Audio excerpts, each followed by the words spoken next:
I've been playing Fire Emblem Heroes for a little over a year now. Yeah, I think I have a little problem, but I think it's safe to say that I have some experience with the game.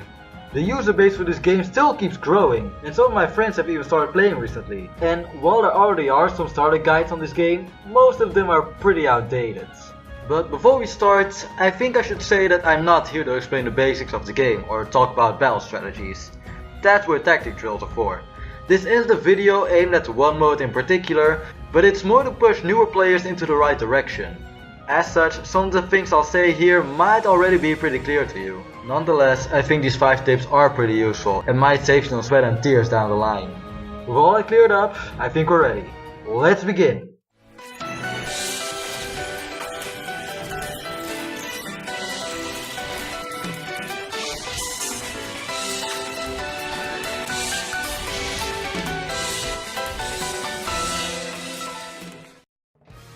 Number 1. Try out different modes.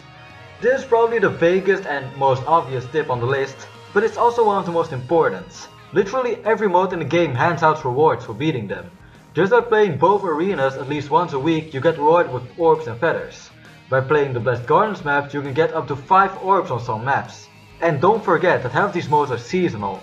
The special maps refresh every week, meaning that you can get the rewards every week. The Bounce Hero battles essentially give out free units, and events like Tempest Trials and Tab battles are basically gold mines for orbs and feathers. Don't stick to only playing arena battles or story modes, you'll be surprised on how much you're missing out on. Number 2. Think before you summon. Orbs are already pretty valuable in this game, and even when there's a lot of ways to get them, it's always a shame to see them getting wasted. It's even worse when you spend so many orbs summoning on a banner only to get a unit that you never wanted. If you didn't know, every time you summon 5 times without getting a 5-star, your appearance rate for 5 stars increases by 0.50%. But as soon as you get a 5-star, the rate resets. By only summoning for the calls that you want, you'll increase your chances of getting your desired unit. It's not a guarantee, however. You can always get one of the regular 5 stars that are in the focus of the banner, or even worse, sometimes the game will force you to summon on a certain color. Since there's no guarantee to get certain units, it's important to increase your odds of getting them as much as possible. But don't simply send unwanted 4 stars home. Sure, it gives you feathers, but they have a better use. Skill inheritance. Skill inheritance lets you transfer skills and weapons over between your units. It's basically the same as sending your units home, but instead of getting feathers, you make your units stronger in the process. There are no units yet that come with a fully built skill set. So if you want a complete unit, you'll need to use some skill inheritance. Some of the best fodder units only at 4 stars are Long Ku for Vantage 3, Jagan and Gunter for Cavalry buffs, So for Life and Death 3, and Shana for Desperation 3, just to name a few. Number 4. Invest in your units. This is a normal 5-star Tiki. This is mine. Not only did I give her a full skill set, but she also has much higher stats than a normal Tiki. This is because I merged her with other 5-star Tikis. Every merge is basically an extra level, and you could do this up to 10 times. Another plus is that the merges carry over. So say I wanted to merge my plus 5 Tiki to a normal one, it would carry over and a new one would become a plus 6. You can also do this with 4 stars, and while you don't get your unit's 5-star weapons or 5-star skills, the stats do get close to their 5-star versions. And there's also summoner support.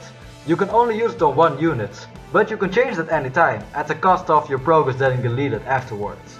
You can use it to make mediocre units viable, or make already overpowered units even better. And then you also have ally support, which is a stat boost when 2 units are next to each other. And number 5. Stay up to date with the game. This game constantly changes. New modes and new characters constantly get added. There are probably some sites, but I just follow SageMaster here on YouTube. Basically, with every big announcement, he makes a video about it. I can see how his constant upload schedule might tick off some people, but his videos are useful to know for when the next Tempest Trials or other events will come. You also have YouTubers that upload solutions for some of these special maps using free-to-play units. It's definitely worth watching these if you have trouble with these missions. That was all for this time. I hope this video was of some use for you, or you at least enjoyed it. And if you did, why not leave a like or even subscribe if you haven't already. This was Max, signing out.